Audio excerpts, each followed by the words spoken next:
Sahabat Islami, umat Islam pasti sudah tidak asing lagi dengan dua surah populer dalam Al-Quran, yaitu surah Al-Falaq dan An-Nas. Kedua surat ini disebut Al-Mu'awwizatain, karena bisa menuntun pembacanya mendapatkan perlindungan dari Allah. Berikut penjelasan asbabun nuzul, sebab turunnya kedua surah tersebut.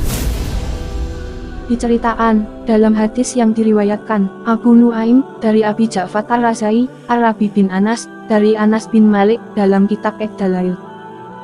Suatu hari Rasulullah Shallallahu Alaihi Wasallam menderita sakit yang cukup parah. Kemudian Allah mengutus dua malaikat yang berwujud manusia biasa untuk menjenguk beliau. Salah satu malaikat duduk di sebelah kepalanya dan satunya lagi duduk di dekat kaki baginda Rasul. Kedua malaikat itu terlibat dialog. Apakah yang kamu lihat terhadap diri Rasulullah? Rasulullah ternyata terkena sihir.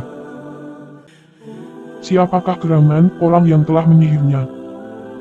Labid bin Al-Asam, seorang Yahudi, sihirnya berupa ijuk gulungan yang diletakkan di sumur sebelah sana, pada keluarga si Fulan di bawah batu besar.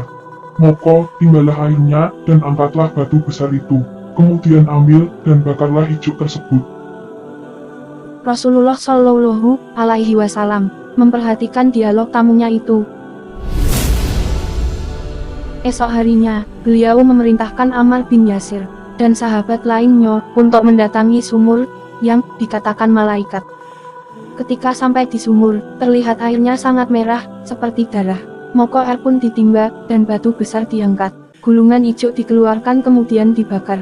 Ketika dia mati dalam gulungan ijuk, terdapat 11 buhul, podo seutas tali. Dan ternyata terbuktilah, sesuatu yang dikatakan malaikat, yang berpura-pura menjadi tamu, dan menjenguk Rasulullah itu.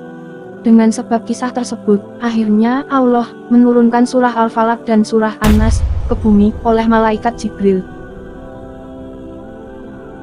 Sehubungan dengan sakitnya Rasulullah, beliau diperintahkan Allah membaca kedua surah tersebut. Setiap satu ayat dibaca, lalu lepaslah buhul tali, podo gulungan ijuk yang digunakan untuk menyihir beliau.